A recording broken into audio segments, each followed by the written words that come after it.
This is the Acadiana facility for youth. It's a 72-bed facility built on the therapeutic model. It's geared more for treatment than punishment, and it's hopefully will prove to have better outcomes for kids, safer outcomes for kids, and also safer outcomes for the staff. Today we had a celebration of opening the facility here in Bunkie. This is a culmination of a lot of people's hard work and dedication to building a facility that's based in a therapeutic model to better treat the kids that come into our care. And we're excited to have it open and finally get it going. We have age groups from 14 to right at 20. We can keep kids up to age 21. What we're looking to do is keep kids from this area in this facility. So the kids that we have here now are from the southwest portion of the state. And that's the model. We want to get them closer to home, closer to family, and have the parents participate in the treatment more. 80% of our kids have some type of violent charge, either act of violence or a sex offense. But we also have kids with other felony charges, like simple battery or drug charges. But the bulk are violent offenders. What kind of success have you had with the therapeutic model throughout the state over the last several years? Our outcomes are improving. We've had success, and we continue to have success moving toward the model. As we get closer to realizing the actual model, we continue to improve relative to outcomes. A typical day, this is a very structured campus. So basically, young men, they wake up at 0500. They conduct their hygiene. They do a check-in. From there, they go to chow, where they go to the dining hall and they eat. From there, they go back to the dining hall. They conduct a cleanup. They do another check-in, get everything ready for school. From there, they move to the school. They are in school from 08 to roughly 10:45. At 10:45, they go back to chow or back to their dormitories. They do another check-in, group activities. From there, they go back to school. School takes back in about 12:30, and they're there to 3:30. At 3:30 to 4:30, we have groups where they have core groups with the counselors, treatment staff. And after that, they have outside rec. It's time to start winding down. They do journaling, and from there, they just get ready for bed. Today is about meeting the needs of some of our youngest and most vulnerable citizens. Our state has the important responsibility, as you know, to ensure that we provide a safe and secure environment for our youth who reside in our secure care facilities. And I'm pleased to say that we've taken the necessary steps to build and now to open such an environment with the opening of the Acadiana Center for Youth here in Bunkie, Louisiana. Having this new facility is going to provide a better opportunity for family members to be engaged with youth who are going to reside here. As you know, it's difficult for parents and family members who can't visit their children in secure care because of distance. This wind is messing with me a little bit this morning.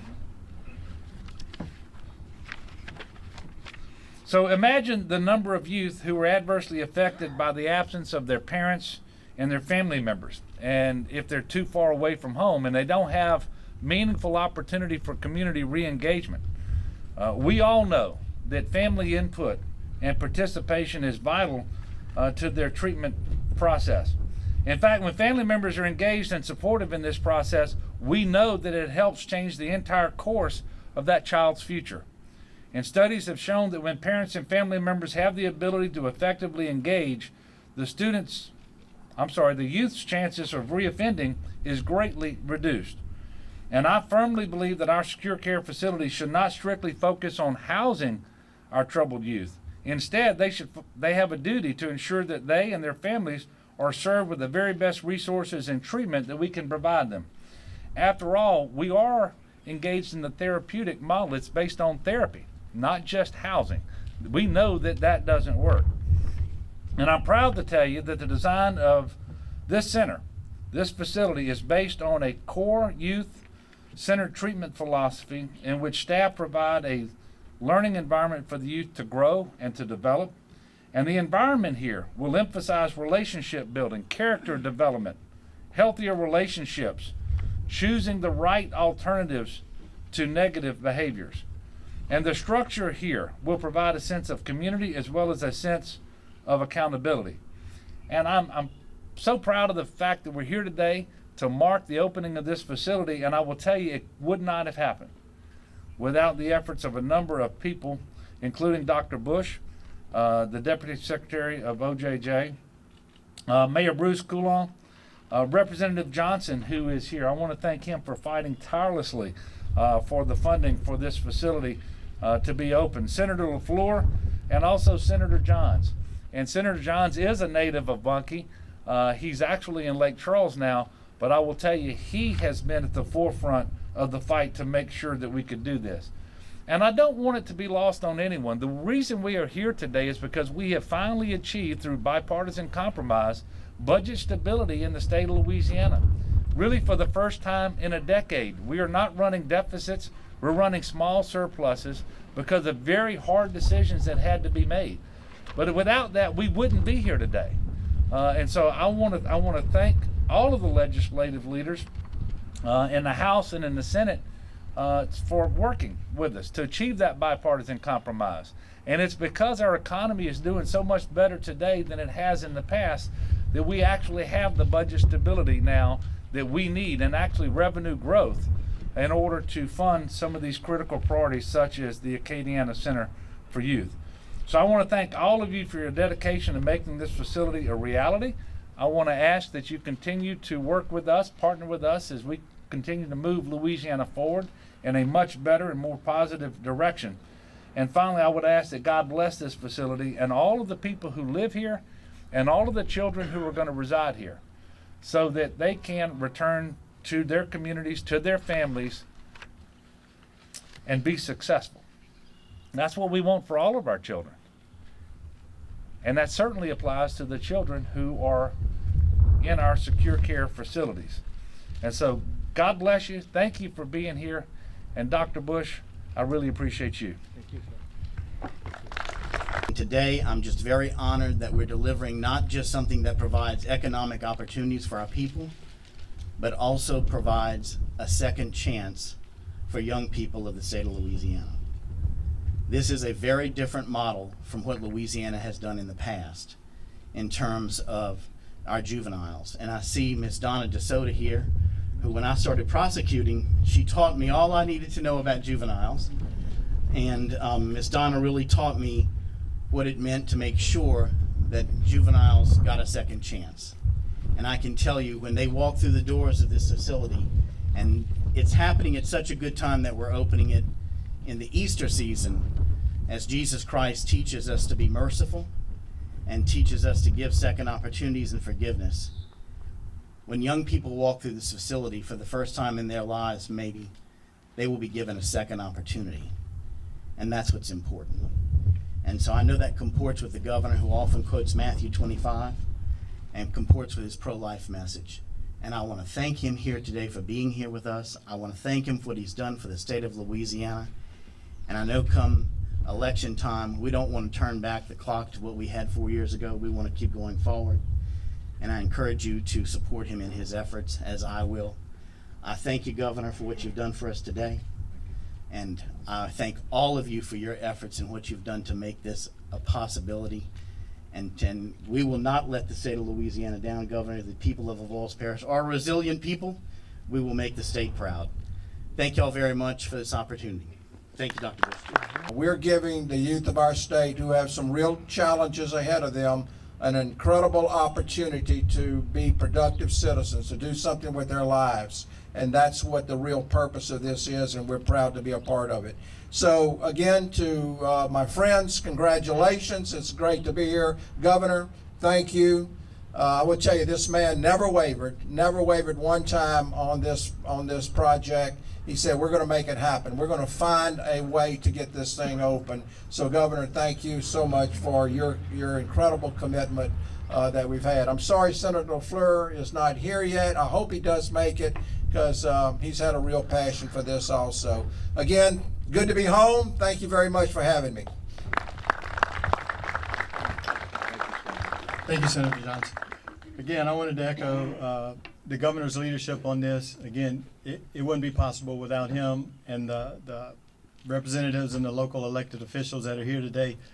Again, the turnout shows the support from the community, and we appreciate everybody being here.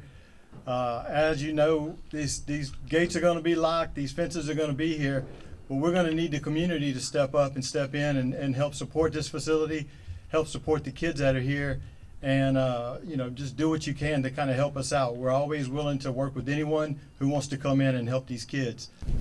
1, 2, 3. All right.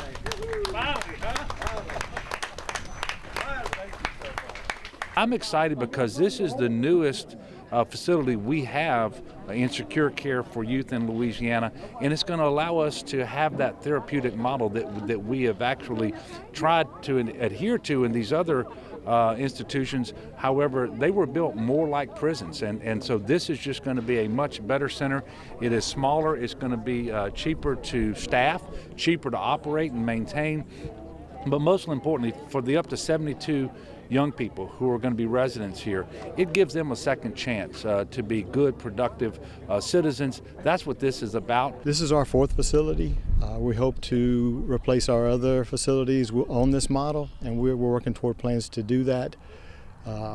Many of those facilities are up to 80 years old, and they kind of outlived their lifespan as a juvenile facility. So we're looking forward to getting in this facility, showing the positive outcomes, and being able to replace the other ones along the same model. The goal of the program is to get kids back into the community and have them be productive members of society and not engage in any more type of criminal behavior. Instead of tax consumers, have them be taxpayers, and that's the ultimate goal. Where does Louisiana rank compared to other states in its efforts to reform youth offenders? We're ahead of the curve in some aspects of the process. All states are looking toward reform now relative to juvenile justice, and doing the programming more on a therapeutic model. So this takes our one step closer to getting to that and to realizing that. So again, we're excited to be able to do it. Oh, I have seen a lot of success, sir. I've been doing this since 1996, and I have seen a lot of young men take this opportunity and change their lives and do great things. Well, I just want the public to know that, just because a young man comes to a facility like this, he's not lost. He has an opportunity to change his life, go to the military, be a teacher, an attorney, and it all starts right here at Acadiana Center for Youth. Glad it's finally here. Glad this day is here. This has been a lot of hard work from a lot of people, a lot of staff, a lot of local elected officials, the governor and his staff, to actually get this facility funded and get it open and make it a priority to get it going. If people have questions like more information about the Office of Juvenile Justice, what should they do?